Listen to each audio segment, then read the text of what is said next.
नमस्ते। चलिए आज समझते हैं कि भारत की संसद यानी पार्लियामेंट आखिर काम कैसे करती है।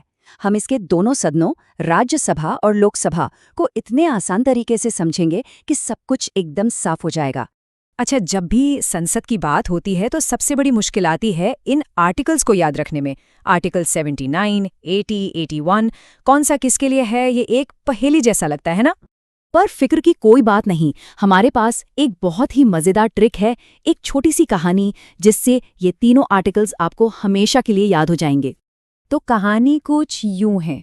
सोचिए कि एक तोता है, मतलब पैरट, उसे बहुत भूख लगी है और उसे एक लौकी खानी है। लेकिन एक प्रॉब्लम है, तोते और लौकी के बीच में एक राजा बैठा है। तो बस ये सीक्वेंस याद रखना है, पहले तोता, फिर राजा और आखिर में लौकी। तो अब देखिए ये कहानी सीधे सीधे आर्टिकल से कैसे जुड़ती है। पैरट का पी बन गया पार्लियामेंट यानी संसद, ये है आर्टिकल 79। राजा का रा बन गया राज्यसभा, ये है आर्टिकल 80। और लौकी का लो बन गया लोकसभा, ये है आर्टिकल 81। तो हो गया ना 79, 80, 81, एकदम आसान। चलिए, आर्टिकल्स तो अब याद हो गए, पर यह समझना भी जरूरी है कि भारतीय संसद का मतलब सिर्फ 2 सदन नहीं है। आर्टिकल 79 के मुताबिक इसके असल में 3 बहुत जरूरी हिस्से हैं।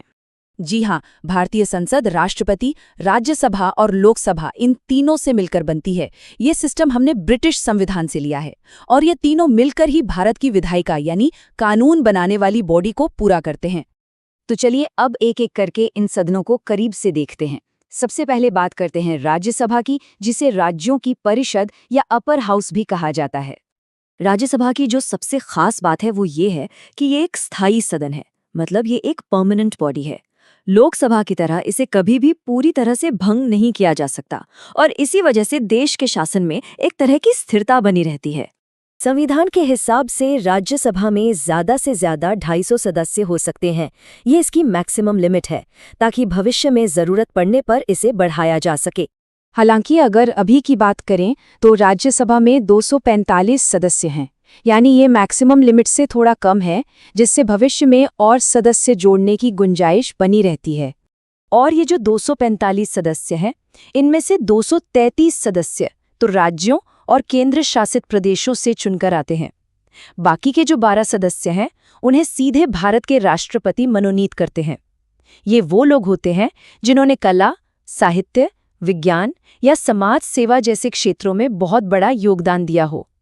अब यहाँ पर सदस्यों के कार्यकाल का सिस्टम भी बड़ा अनोखा है।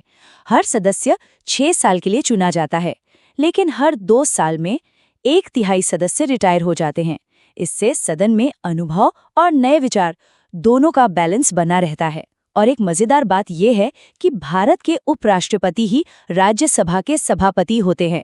इसे पदेन भूमिका कहते हैं। अच्छा, तो राज्यसभा का सदस्य बनने के लिए क्या चाहिए? पहली शर्त भारत का नागरिक होना चाहिए और दूसरी उम्र कम से कम 30 साल होनी चाहिए। इसी वजह से इसे वरिष्ठों का सदन भी कहा जाता है। चलिए अब आते हैं लोकसभा पर।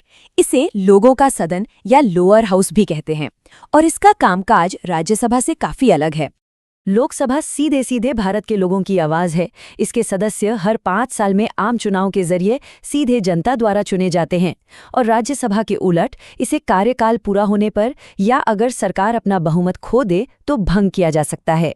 लोकसभा में ज्यादा से ज्यादा 550 सदस्य हो सकते हैं। पहले ये संख्या 552 हुआ करती थी, लेकिन 2019 में 104वें संविधान संशोधन के बाद राष्ट्रपति द्वारा मनोनीत 2 एंग्लो इंडियन सदस्यों का प्रावधान खत्म कर दिया गया। और भले ही मैक्सिमम स्ट्रेंथ 550 है, पर फिलहाल जो चुनाव होते हैं वो 543 सीटों पर होते हैं। लोकसभा का एक बहुत ही जरूरी पहलू है सबको साथ लेकर चलना।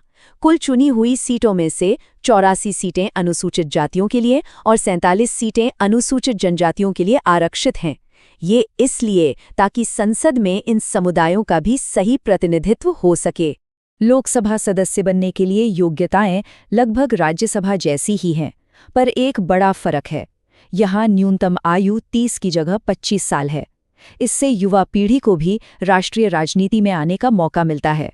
तो अब जब हमने दोनों सदनों को समझ लिया है, तो इनके बीच जो सबसे बड़े अंतर हैं उन पर एक नज़र डालते हैं ताकि सारी तस्वीर साफ हो जाए। देखिए, अगर एक लाइन में फर्क समझना हो तो वो ये है, राज्यसभा एक स्थायी यानी परमानेंट बॉडी है जो स्थिरता देती है। वहीं दूसरी तरफ लोकसभा एक अस्थायी यानी टेम्पररी बॉडी है जो हर 5 साल में बदलती है और सीधे सीधे जनता की राय को दर्शाती है। और अगर थोड़ा डिटेल में देखें तो ये सारे फर्क और भी साफ हो जाते हैं। उम्र देखिए, राज्यसभा के लिए 30 साल, लोकसभा के लिए 25।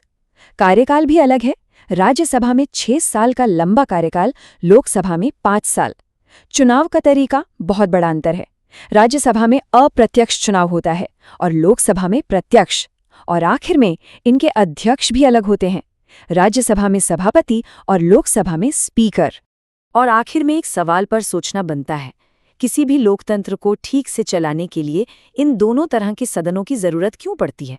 एक तरफ एक स्थायी वरिष्ठों का सदन जो सोच विचार और स्थिरता दे, और दूसरी तरफ एक लोगों का सदन जो सीधे जनता की इच्छा को सामने रखे। यही संतुलन भारतीय लोकतंत्र की जान है। इस पर जरूर सोचिएगा।